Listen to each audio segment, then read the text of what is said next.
Hey guys, it's Cheryl here today, around the house with Cheryl, and today I'm going to be refurbishing this fake Easter tree I made a while back. Look at the poor little bunny, but you can't really see, but it was a light blue and white frosting. So let me show you how we're going to redo this fake cake. So first thing we did, we went into the shop and I had my husband spray paint it for me. We're going to spray paint it a black color, make it nice and shiny. And if you're new here, welcome. I'm so glad to have you here. Hope you come back. If you like all things around the house, I try to make things beautiful inside and out using things I have around the house with a few things from the Dollar Tree. Okay, we got this all finished up, and now it's going to where I normally work in the kitchen.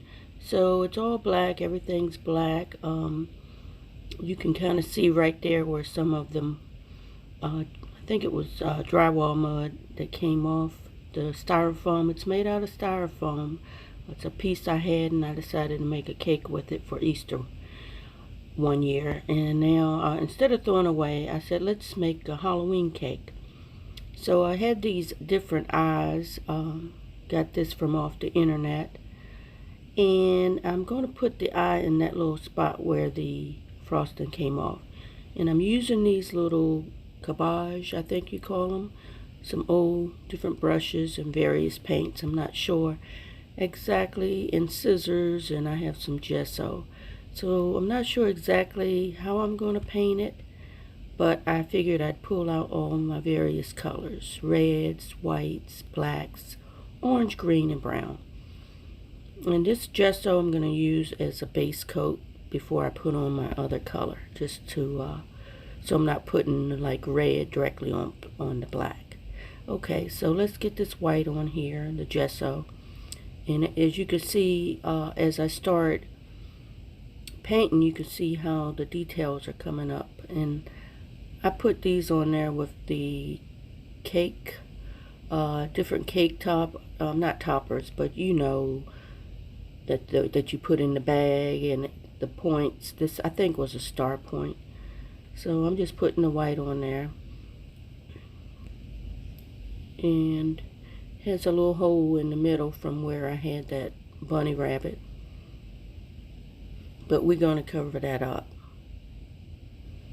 Okay, we're just about done. You can really see the details on the cake as I go to put on this gesso. Okay, and then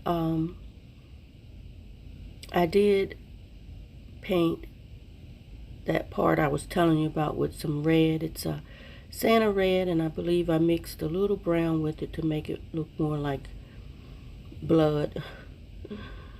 Okay, you can see I'm just going in, trying to cover up the black, trying to go into that little teeny spot in the corner.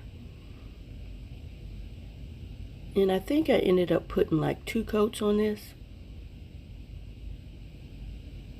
There you go. Okay, so I'm going to paint some more onto the details, and let's see how that turns out. Here we go. Okay, I decided to paint it red, and so I just mixed some red and brown, I think it was. Just put it on this little piece of tin foil.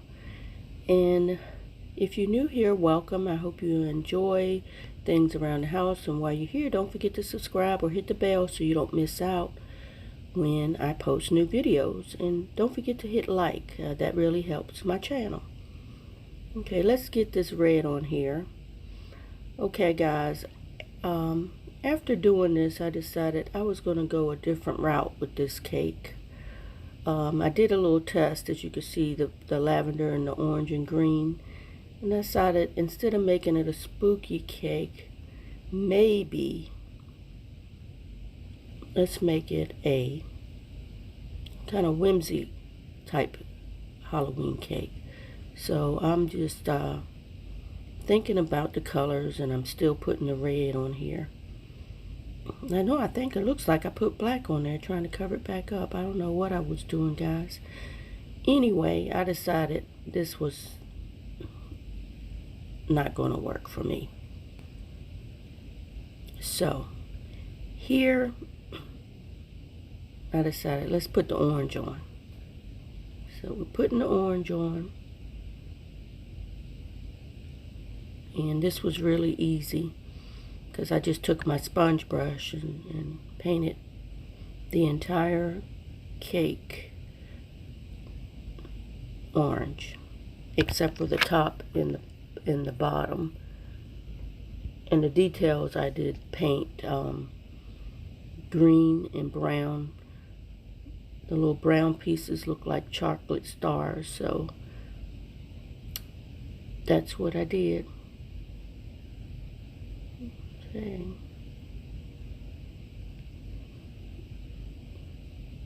Just about done on this side. I think I ended up having to go back and put on 2 coats. And these sponge brushes hold a lot of paint. Alright, let's get all this on. There you go. And now I'm going to do the sides.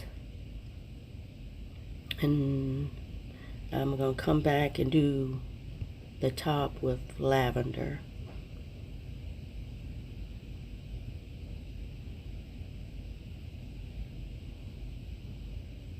Okay, there we go. We're getting it all on there. Okay, now let's do the top. Oh, we got to do the other side first. Okay, I did come back and I did the top. You can see I put the lavender on there. Look at the little crack area. Doesn't that look cool? So yeah, like I said, I had to put 2 coats on this cake.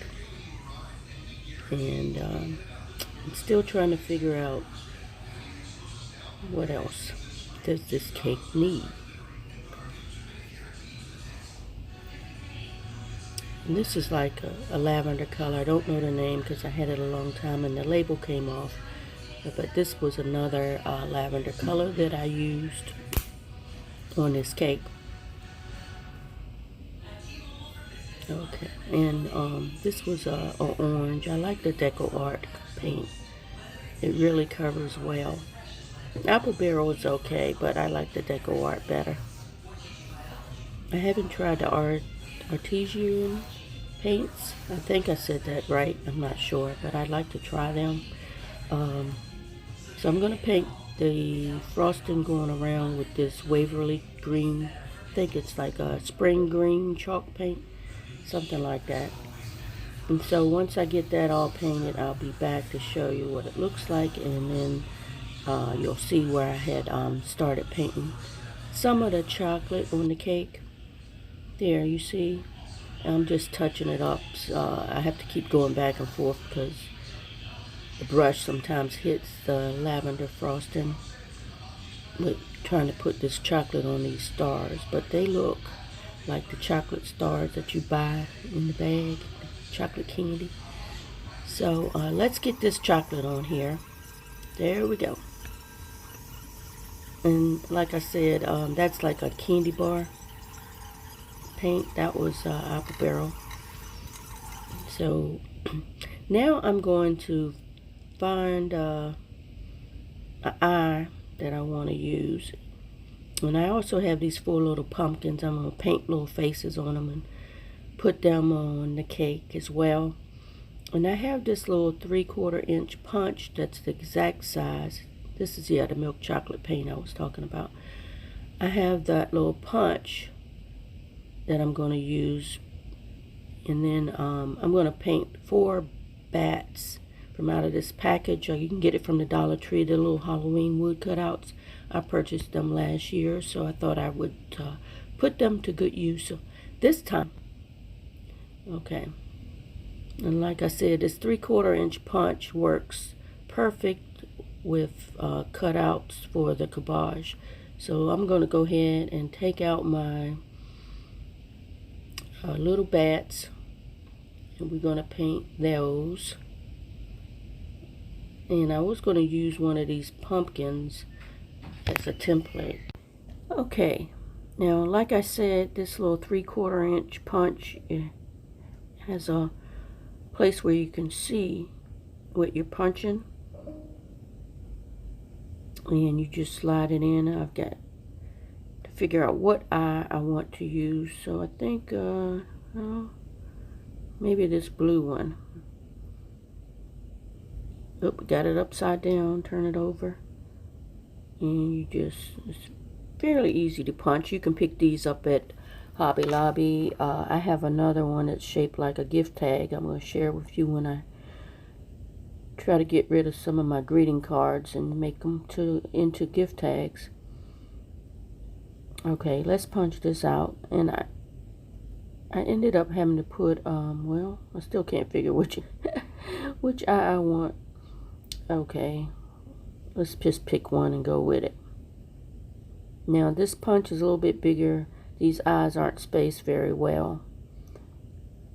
So you punch it out and you glue it onto the little cabochon with some hot glue. I had tried to do it with some decoupage. It was taking too long to dry and wouldn't stick. So I went back and put hot glue on it, and it is perfect. Perfect with hot glue, guys. You can kind of see that. Okay, so the next thing I decided to do was put a couple little faces on these pumpkins, just to dress them up a little bit for the cake. And I just used, see, I tried to use that, and it has it's a sticker. I just pulled that off, and I was going to trace it, but it didn't work. But it was good to use as a template to try to paint the faces. I'm not good with painting faces, but I tried anyway. So I think I came up with like 4 different little faces, and I just used this black.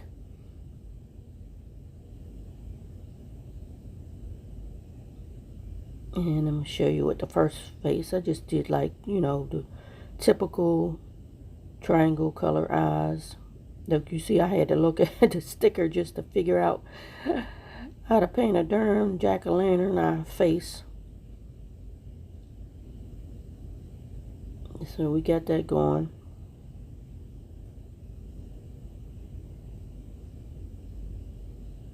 And I'm going to turn it around in a second here once I get the mouth done. I think it looks pretty cute.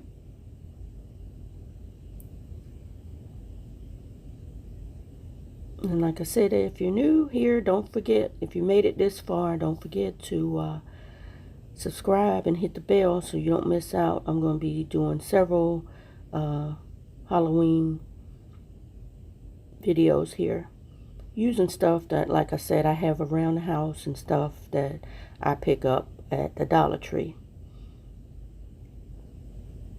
So I don't spend a lot of money on my DIYs. I just try to get rid of what I have. Okay, there you go. I think that's pretty cute. I did go back and put a little white dot in the eyes just to bring it out. So I finished painting those, so now I'm going to paint these little bats. I'm going to put 2 bats on each side of the cake, just to break up the orange.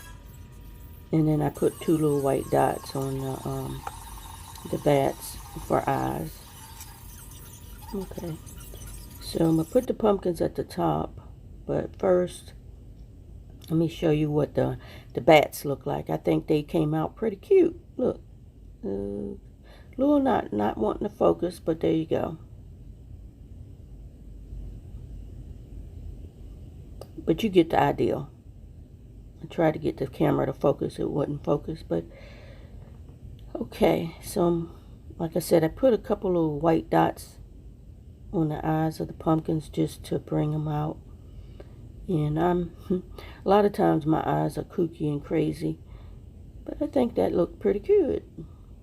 Alright, let's get this on here. We're just about finished. I'm so glad if you've stuck with me this far. If not, just to listen If you're not watching, in your chit chat and tell me what's going on. Let me know what you like the most about this cake when I show it at the end. What you like most about it. The colors I chose, the pumpkins, the little chocolate stars, or the eye.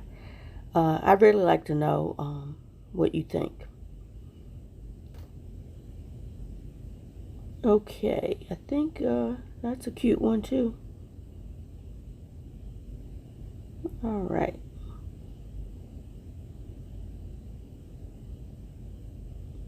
We're just about done, guys. I can't wait to show you the final result. I used gesso for the eyes just because I was too lazy to go get my white paint. Okay.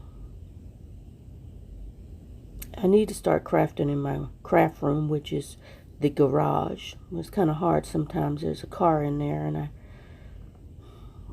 I just want to get something done.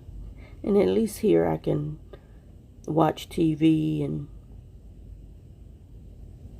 cook or whatever I want to do. There's the cabochon. Like I said earlier, I used decoupage medium to put that eye on. I ended up having to put a little bit of white paint around the eye because when I punched it, it went over to a couple other eyes. So I put a little bit of white paint to cover that up. I didn't show you that, but ignore what I'm doing with this gesso because, I'm sorry, with the decoupage, because decoupage will dry clear, but this was just taking way too long, and so I ended up peeling them off and coming back with the hot glue. You can see I'm having trouble getting it to stay still. Okay, but there you go. Anything extra, I did take a X-Acto knife and trim down the edges. Sometimes you have to keep picking through the cabochon. A lot come in a bag. You have to pick through and pick the right one. So I'm going to put the bats on here, and we'll be back in a second. I have to get my hot glue. Okay, so in order to put the pumpkins in on the top of the cake, I had this wooden skewer. I decided to punch a few holes in the top of the styrofoam. Look, I'm trying to measure. I do not like measuring. And I did measure, and it didn't matter because my mess was still crooked and off center. But hey, it's a whimsical Halloween cake, what you expect. So I don't know if you noticed that about me. Any type of craft that requires measuring, I don't like to do it because it never turns out right. Because I don't have the patience. I just want to get it in and get it done. So I think that the holes are deep enough. One good thing about these little picks, they have wire. So I don't have to glue it unless I want to. And which I'm not going to glue it just in case I would decide I want to change what's on the top of the cake. All I would have to do is pull these out and move on. Well, I'm not putting that one there. They do move a little bit, but once I put them all together, they kind of stay still. Okay, last one. Like I said, see, even though I measured, they still too close together. I got this fourth one hanging over there by itself. I decided to move my hole a little bit closer just so it wouldn't look so crazy. Okay, he's in. He's in, y'all. Okay, I'm going to turn it around here in a second so you can see the final result. I love it. I think it came out super cute. I don't know what I'm going to do with it. Display it somewhere. As you know, I love Halloween, so you come back and see everything I've done. I'm going to give you a tour of my house, at least how I decorated in certain areas this year for Halloween. I've started, and I still haven't decided if I like where I've put everything already. Okay, Thanks so much for watching. Here he is. Look at the eye, isn't it cute? I may go back and doctor up the eye some, but I think it came out super cute. I hope you enjoy it. And like I said, it's Around the House with Cheryl, making your home beautiful inside and out, using things you already have at no cost, low cost. See the little chocolate stars? I have to go back and just touch up a little bit of it. And look at the eye. Isn't that cute? And if you want to see some of these are my other crafts I've done over recent or last year for Halloween. I stuck this up here because I got this for $2 and it's super cute, and that's where I'm putting it for right now. Thanks so much for watching, guys. I truly appreciate it, especially if you've stuck with me so far. And I'm going to show you the side of the cake so you can see the little bats. And look.